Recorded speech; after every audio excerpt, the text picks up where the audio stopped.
Ming yüzlükning kashfiyoti.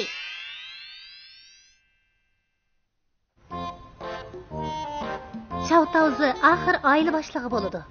U badxajlik qilib, o'zi amroq zibizinnat o'yinchiqlarni elib olg'ashqa, puli tezli tugaydi. Uchaylan och o'ltirishga majbur bo'ladi. Şavtavzi ishning chataqligini pamlab, qalb muakkilligi deb hamma narsani qaytirib yetadi.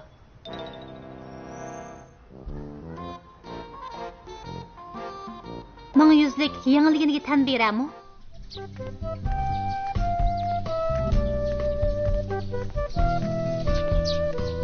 Ha?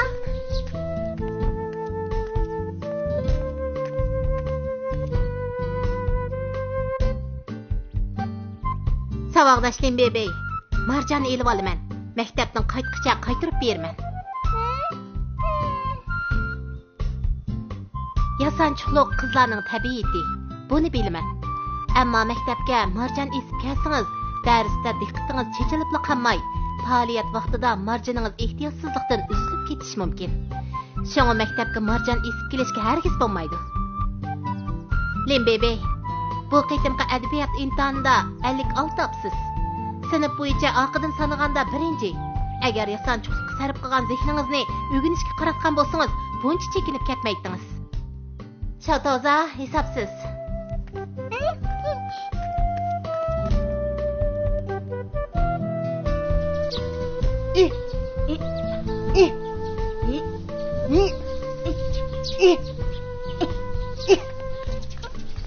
Vaycan, hecep ağrıdı. Balalar igiz başlıq ayak kesip olmaydı. Bunun da oynayamaylı qamay, yana putunun üstüşüge mi paydısız? Apınız sizge rahat ayaktan birini ipbəhsin.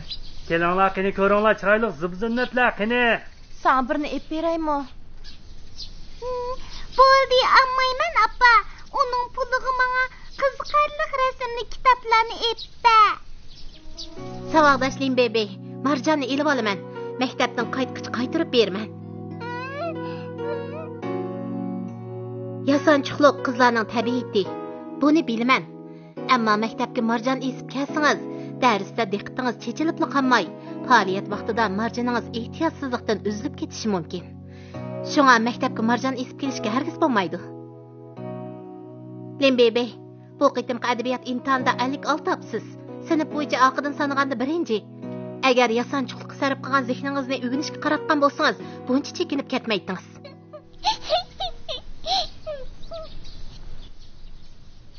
Ulgur, u ajab qiziqmas bo'lib qopdi-ku. Ay. Maktabning oldida yayma chiqib bo'lmaydi. Tijorat kinishkimiz bormi? Nima? Tijorat kinishkimiz? Yo'qmi? Amisi men bilan men. Ha? Yo'q. Bu qitim qalb muhokalini cho'qim qo'lga tushirib, butun dunyoga hukmronlik qilaman.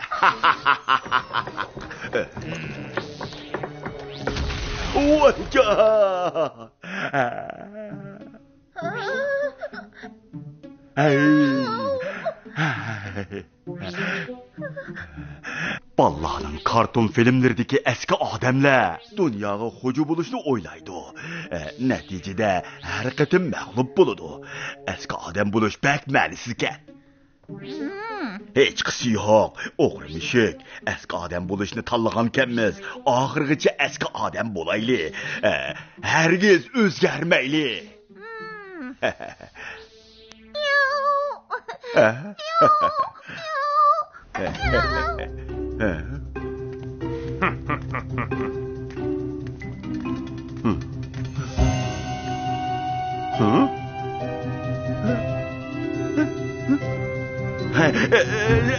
Sizlar kim?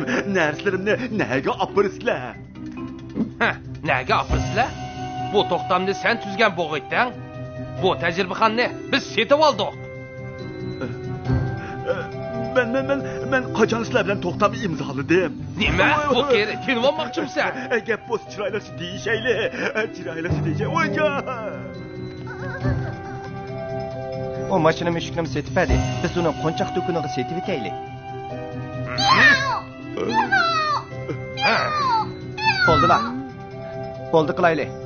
O maxluqni olmayli. Egisi bilan birga yo'qolsin.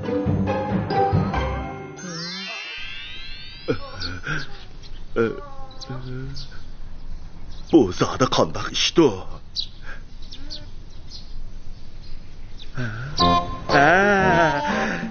Tushundim. Cho'qim ming yuzlikning qilgan ishi. Ming yuzlik, ishni och. Ming yuzlik, ishni och. Ishni och, ming yuzlik. Och. Och.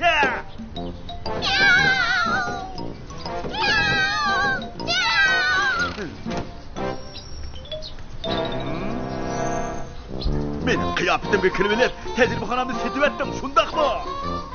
Bu to'xtamni sen tuzgan bo'g'itdan bu tajribaxonni biz setib oldik. Shunda Tajribaxonamni qaytirib ha, u menga bovamning bovisidan biroz qolgan. ha, tajribaxonani setavetsam, ondan qalb makilni tuta olayman. Ha? Bu nima degani? Yur.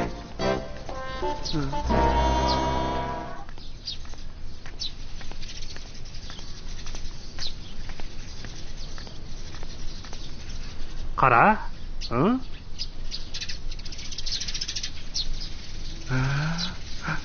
Tova!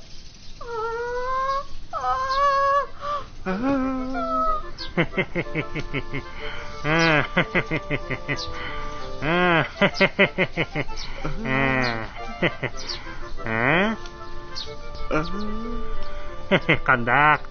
Bu men necha oylik yurakkinimni sarf qilib yasab chiqqan qanot gezakdan yasalgan mashina. Kichiklar, yana dars anglaydigan vaqtimiz bo'lib qopti. Bu qitim ko'pchilikka moliya boshqarish to'g'riliq so'zlab beraman. Ba'zi do'stlarimiz moliya boshqarish cho'nglarning ishi biz bilan aloqasi yo'q deb qaraydi. Amaliyotda nurg'un ideya harakatlar kichik vaqtimizda shakllanib bo'ladi. Moliya boshqarish tarbiyasi nihoyatda muhim. Shunga bu darsimizni ota-onalarni birga anglanglar. Chunki sizlar hal qilg'uch rol o'ynaysizlar. Birinchi qadamda bolalarni son bilan tanishtirish kerak. Masalan, bolalarni elib savdolikqa chiqqanda pulni bolalar to'lishi, qaytirgan pulni bolalar elish kerak. Bundaq bo'lganda bolalar kishilik munosabatga usta bo'ladi. Ham pulga bo'lgan amaliy tonishi oshadi. Bolalar parcha pullarning muhimligini, xarjlavasi tugaydiganligini bilishi, ham hisobot qilish odatini yetildirish kerak. Agar har oylik xarjlaydigan puli o'lchamdan eshib ketganda, ota-onalar cho'qim bolalarda pulni planli xarjlash qarishini yetildirishi, buningda ota-onalar o'zi ulgu bo'lishi kerak. Doim moliya boshqarish to'g'risida paranglashganda asta-asta bolalarni qulqiga singib, bara-bara moliya boshqarishga qiziqadigan bo'ladi. Har yilgi hayit bayramlarda cho'nglar sizlarga cho'qim yetkib beradi. U pullarning bir qismini yig'ib qo'yinglar. Ota-onalarni bolalaringlarga saqlab berishni bahona qilib, pullarini elib olmanglar jumu. Ota-onalar bolalarga pul boshqarish huquqi beringlar. Bir narsa erishdan to'smanglar. Foydali taklif bersanglar, bolalar o'zi dangsib olsin. Oxirgi qarorni bolalar o'zi chiqarsin. Sizlarmi pochpirat pullaringlarni buzib chashmay tejab xarjlanglar. Eng yaxshisi, hammanglar moliya boshqarish odatini yetildiringlar. Buning bir umr foydasi bor.